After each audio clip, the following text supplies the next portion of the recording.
That's not good. So we just went past the car there.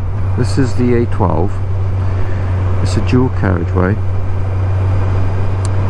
3 lanes each way in that particular section. And the car was broken down in lane 2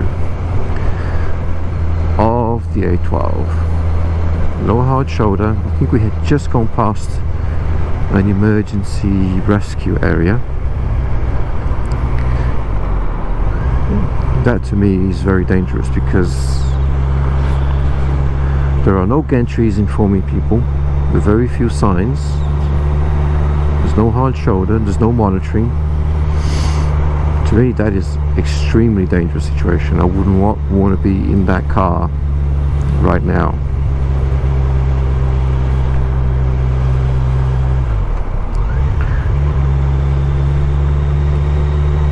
But people are complaining all the time and saying how the new smart motorways are death traps and whatever.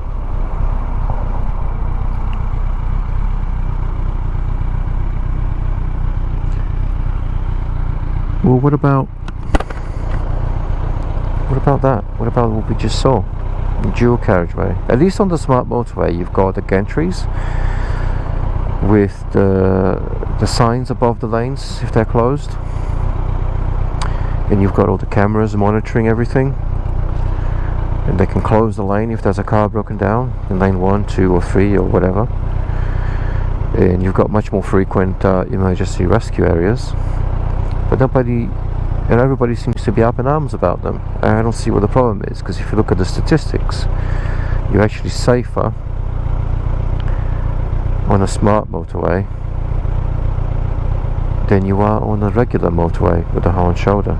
The hard shoulder does not offer you that much protection. There's no physical barrier.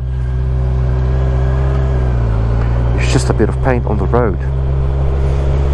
And there are plenty of morons who use the hard shoulder and go at speed on the hard shoulder and crash into people stuck in the hard shoulder, and even emergency vehicles. You see photos and videos of coppers, hello smiley man, pictures of coppers and ambulances and fire engines that have been run into while stood on the hard shoulder. These are big vehicles with bright paint, bright lights flashing away, and people still crash into them on the hard shoulder. The hard shoulder is not a safe place to be, people. If you break down on a motorway and you have to put your car in the hard shoulder, get out of the fucking car and step over that barrier away from the moving traffic.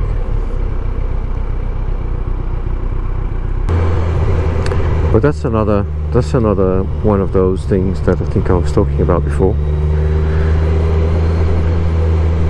where you can get any fact that you like on the internet, and we can't even agree on news, facts and statistics. It's if you want to find something that supports your starting position and your starting opinion, you will find it. So this vast amount of information and knowledge that we've accumulated and curated is actually not helping.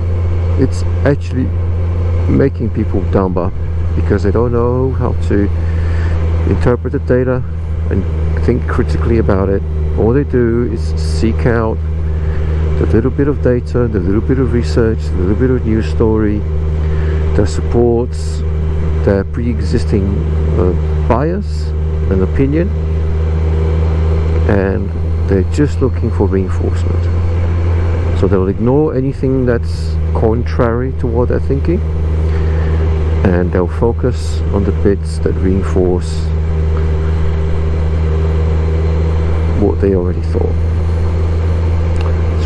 I think it's called reinforcement bias or something like that. And so I don't know, I'm just talking about it. So this is little bit of a stream of consciousness little vlog. I'm not proposing what could or should be done about it. I'm just remarking on it, that's all. Do you have any thoughts on this subject? I'd love to hear it. By the way, I'm sorry for not greeting you at the start today. I was a little bit distracted by trying not to get hit. I hope you will pardon that.